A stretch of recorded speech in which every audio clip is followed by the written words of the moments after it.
tiene que ver con la trata de personas.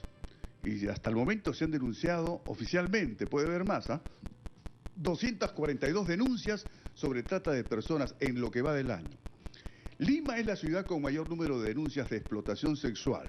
Estamos con Luis Enrique Aguilar, el abogado Luis Enrique Aguilar, ¿no? Natural de Trujillo. En Trujillo nació Dios. San Pedro nació en Chocope, ¿no? La Virgen María San Pedro nació en Ascope. La Virgen María en Chocope y en Laredo nació. Director de programas y proyectos CHS Alternativo. Luis Enrique, gracias por estar aquí para ventilar este tema que a todos nos preocupa en realidad. Muchísimas gracias, Luis Enrique. ¿Cómo enfocamos este tema, mi querido hermano? 242 denuncias de trata de personas se han registrado en lo que va del año. Nos estamos preocupando, las autoridades, es política de Estado. ¿Cómo enfocamos este tema para conocimiento de todos nosotros, hermano? Adelante. Bueno, muchas gracias. Lo primero que habría que mencionar es que ya a esta altura, desde el año 2010 específicamente, el Estado peruano viene identificando más de 9.000 casos de trata de personas. ¡Caramba! Específicamente 9.414 víctimas han sido identificadas, de los cuales 98% de las víctimas son mujeres. De ahí que tenga relevancia justamente la iniciativa que ustedes tienen de Mujeres de Cambio. Lo que podríamos decir adicionalmente a eso es que este fenómeno de la trata de personas viene siendo enfrentando también desde el Estado peruano desde la década pasada. Y en ese marco ya contamos con un plan nacional de lucha contra la trata de personas e inclusive el día de hoy, 23 de septiembre, conmemoramos un día más de esta lucha, ¿no? Es decir, el Estado peruano, el Congreso específicamente, aprobó una ley en la que estableció que el 23 de septiembre se celebrara o se conmemorara un día más de la lucha contra la trata de personas, que es un flagelo que, como bien has mencionado, nos atañe a todas y todos, ¿no? Claro, por supuesto. ¿Y cómo funciona esto en la práctica, mi querido hermano? ¿Cómo funciona? A ver, ¿cómo son captadas las mujeres? ¿Cómo son trasladadas? ¿Cómo son estafadas? No sé, ¿cómo funciona esto? Has usado el verbo correcto, captadas, ¿no? Una de las primeras cosas que le pasa a una víctima de trata es que es captada e identificada por una persona, específicamente a alguien que se le denomina tratante, y que aprovechando de su situación de vulnerabilidad o a través de amenazas, coacciones y otras maneras, involucradas en un delito, sacadas de sus entornos familiares, personales, de sus entornos protectores, y trasladadas normalmente a otros lugares para ser explotadas con diferentes finalidades. Una de las más frecuentes, la más frecuente en realidad, y por eso la alta tasa de mujeres involucradas en este delito, es sin duda la explotación sexual. Explotación sexual. Y ahora yo he escuchado, a veces desaparecen chicas de 14, 15 años, 16 años y nunca más vuelven a aparecer. ¿Podrían ser ellas las víctimas? Efectivamente, hay una relación muy alta, cerca del 30% de las víctimas han vivido o han pasado o han sido identificadas previamente como personas en situación de desaparición. Eso por un lado, y por otro lado, más del 50% de las víctimas son menores de edad, es decir, son adolescentes entre 14 y 17 años. ¿Escuchó eso? Más del 50% son menores de edad. Sí, las captadas. Y la mayoría adolescentes, ¿no? Entre 14 y 17 años. Entonces eso va configurando un perfil de la víctima. Un perfil que es de una mujer joven, adolescente, en algunos casos además, según la casuística, por lo menos la que nos demuestra a nosotros como organización, con situaciones de desprotección familiar, es decir, poco cuidado por parte de las familias respecto a las niñas que son identificadas, captadas y luego trasladadas y explotadas finalmente. Es decir, se va configurando todo un escenario de alta vulnerabilidad para ellas frente a la actividad que siguen los tratantes, y que es una actividad además muy frecuente. Ustedes en el bloque anterior hablaban mucho de la prostitución o del trabajo sexual. Sí, sí, sí, claro. Y buena parte de las víctimas son identificadas a veces por nosotros mismos como si fueran personas que están en trabajo sexual, pero curiosamente una buena parte de ellas probablemente sean víctimas de trata de personas. Mira tú, nosotros seguimos un caso, hace algunos años seguimos un caso aquí en Capital, un caso de una chica de 16 años que había sido captada en el Callao. Luego apareció en Chimbote al seguir sus pasos, pero terminó en Madre de Dios, en Puerto Maldonado. Estas son mafias que actúan de esta manera. Sí, efectivamente. Y debe ser muy rentable, me imagino. Es una actividad rentable, sin duda, que acompaña además y que se ve, digamos, que actúa en colusión con otras mafias, además, ¿no? En Madre de Dios, por ejemplo, hay una relación directa entre la situación que se vive frente a la explotación sexual con lo que es la minería ilegal y todas las actividades ilícitas vinculadas a la explotación ilegal del oro, ¿no?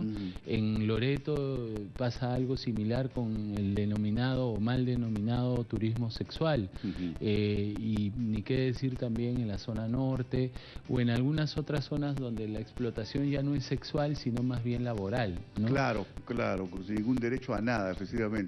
Hablemos de sanciones, ¿qué te parece? Después de la pausa, a ver si podemos hablar de sanciones, aplicación, digamos, de las leyes, a qué se ven expuestas las personas que están practicando esta actividad que de todo punto de vista es ilegal, ¿no? Le damos unos minutos más después de la pausa y retornamos inmediatamente para hablar.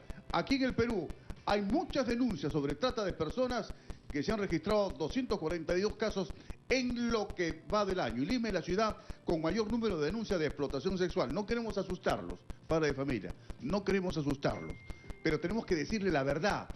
Tenemos que comentar con ustedes la realidad de algo que está ocurriendo, pero por los problemas políticos y a veces económicos, las frustraciones que hay en la juventud, se convierten en caldo de cultivo para estas mafias que captan a las jóvenes, a las niñas las captan para llevarlas a otro lugar y explotarlas sexualmente.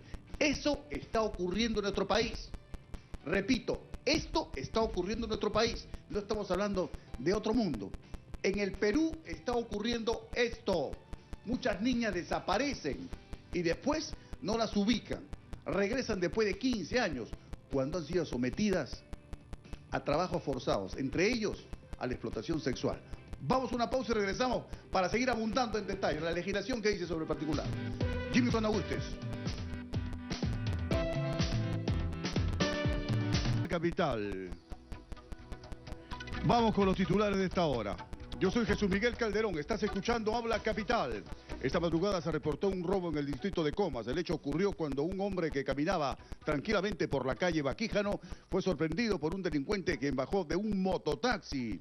Capital, la radio de Lima y Callao, la policía investiga. El pleno de la sala de lo penal de la justicia española ratificó la resolución que aprobó la primera instancia la extradición del ex juez César Inostroza Pariachi. Con la decisión concluyó el trámite en el ámbito judicial español y ahora el gobierno de ese país decidirá si acepta la extradición. Para estar al día, Capital.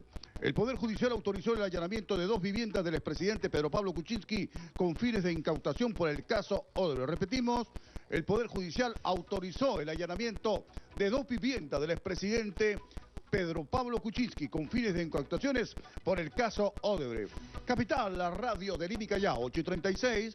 En los deportes, Cristiano Ronaldo, Lionel Messi y Virgil van Dijk de Liverpool son los elegidos para llevarse el premio FIFA The Best a mejor jugador del año. Vamos a ver qué pasa ahora. 8:36, 8:36. Bueno, seguimos abundando en detalle en este tema que nos preocupa, debe preocuparnos a todos nosotros y que las autoridades han empezado a reaccionar. Pero a mí me preocupa algo, Luis Enrique Aguilar, director de programas y proyectos CHS Alternativos. Todas estas cosas cuestan dinero. Inversión, contratación de profesionales, hay que hacer un seguimiento, rescate de las víctimas, etcétera, etcétera. ¿Tienen el presupuesto adecuado para este tema que tanto preocupa a la comunidad, al papá, a la mamá? Bueno, a todos nos preocupa en realidad. ¿Tienen el presupuesto o no tienen presupuesto? las principales limitaciones para las instituciones públicas que tienen que asumir responsabilidades frente a la trata de personas es su insuficiente presupuesto.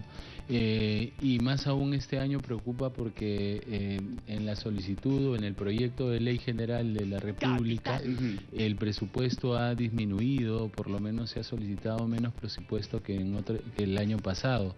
Mientras el año pasado el presupuesto alcanzó cerca de 7 millones, un poco más de 7 millones, ahora supera a las justas los 5 millones. Es decir, lo que debería ir en aumento está disminuyendo. Sí, eso es una preocupación porque las responsabilidades que tiene el Estado peruano son mayores en relación a la lucha contra la trata de personas. Pero por supuesto, y qué sorpresa me llevo en esto, en estas conversaciones, que yo como no sé nada de esto, a mí me preocupa un montón de estas cosas. El año pasado el presupuesto para enfrentar esta lacra que a todos nos golpea, de verdad, era 7 y ahora 5. Yo no entiendo sinceramente. A ver pues, congresistas, a ver, ¿por qué han presupuestado menos cantidad de dinero para enfrentar esta lacra? ¿Por qué? ¿Cuál es el tema? ¿Cuál es el problema? No lo entendemos. Creo que los ciudadanos merecemos una explicación, ¿eh? Merecemos una explicación de verdad. Yo sinceramente pensé que el presupuesto era muchísimo mejor. 7 palos no te alcanza para nada, hermano. Te lo digo, ¿eh? Por la envergadura del problema que es a nivel nacional, ni 7 te alcanza, ni 10, te lo digo con toda sinceridad. No es nada. Sí, de hecho, no recordemos además que las responsabilidades del Ejecutivo pasan, por un lado, por la persecución del delito, es decir, tiene que haber una policía con capacidad y una fiscalía con investigación, seguimiento, investigar. todos los costos elevados que hay. En segundo lugar, hay que hacer prevención, sí, es decir, hay que trabajar en colegios, hay que trabajar en toda una red de profesionales para trabajar en los colegios, porque hay chicas de 13, 14 que se dejan convencer a través de las líneas de las redes sociales, se dejan convencer. Y lo que más preocupa es que, sobre todo el tercer nivel, es la propia protección a las víctimas, el proceso de recuperación, su reintegración social.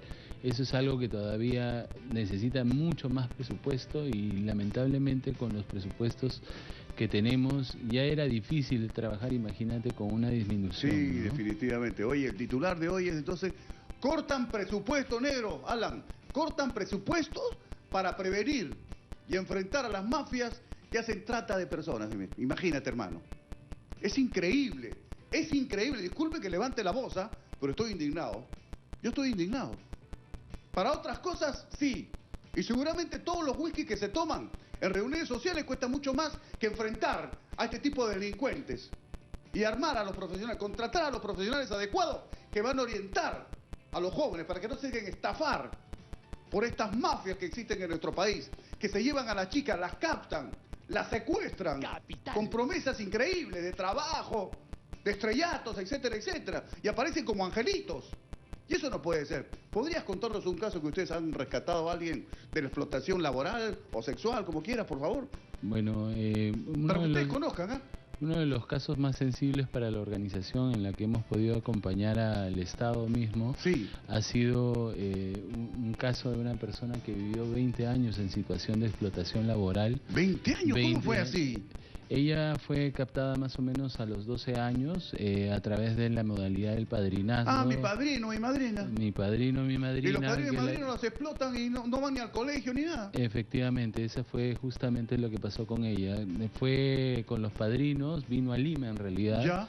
Vivió en la casa de esos padrinos durante 20 años, realizaba trabajo doméstico, adicionalmente ayudaba en la farmacia, en el negocio del hogar. ¿Y le pagaban sueldo o no? No le pagaban sueldo. 20 años sin sueldo y le explotaban. Mi padrino y mi madrina resultaron unos fascinerosos, lo explotaban. Y además pasó por algunas situaciones de violencia sexual, ¿no? Y encima...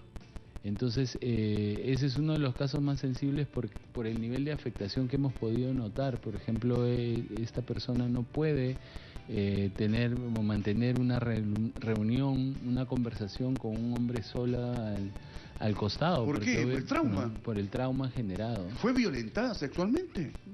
Sí, pero creemos que no solamente ese es el tema del trauma sexual o a producto de la violación sexual, sino por el propio hecho de haber pasado tanto tiempo en situación de explotación. No puede volver a confiar fácilmente. Oye, eso es esclavismo. Son situaciones que lindan con la esclavitud. De hecho, en el Perú, hay que mencionarlo, preguntabas en el bloque anterior sobre las posibles sanciones. En el Perú no solamente está sancionada la trata de personas, sino que ahora también la esclavitud, el trabajo forzoso y, por cierto, muchas de las modalidades de gestión, proxenetismo, favorecimiento de la prostitución, algunos de los cuales ya se encontraban sancionados, pero algunas otras, como la gestión y la administración de lugares que se dedican a la explotación sexual, se encuentran también penados ya específicamente con una ley que se aprobó en agosto. Es decir, se han endurecido las penas, pero las penas sin una investigación adecuada son insuficientes. Por supuesto, por supuesto. Mira, qué terrible, sinceramente, qué casos para Perú. Y esos casos hay miles en el Perú, sino que algunos son denunciados, otros no.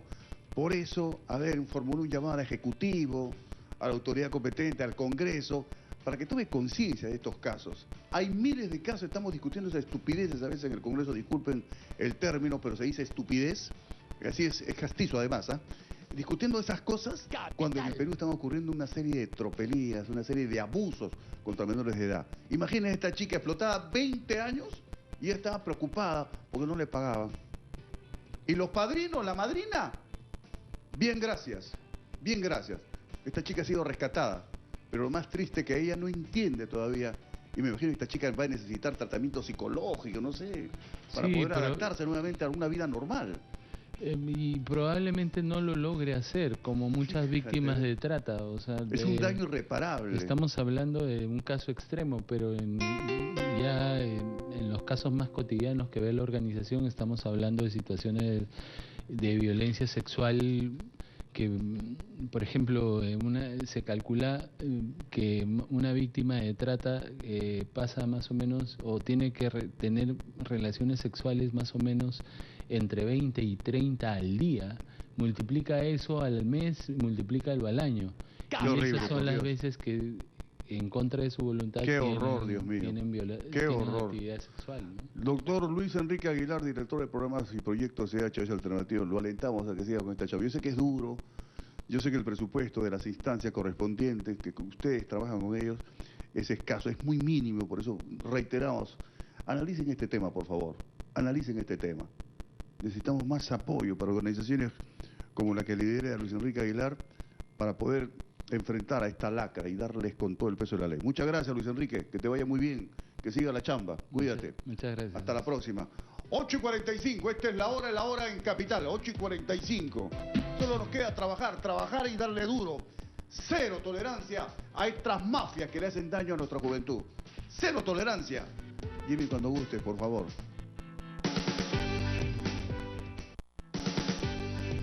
Mujer.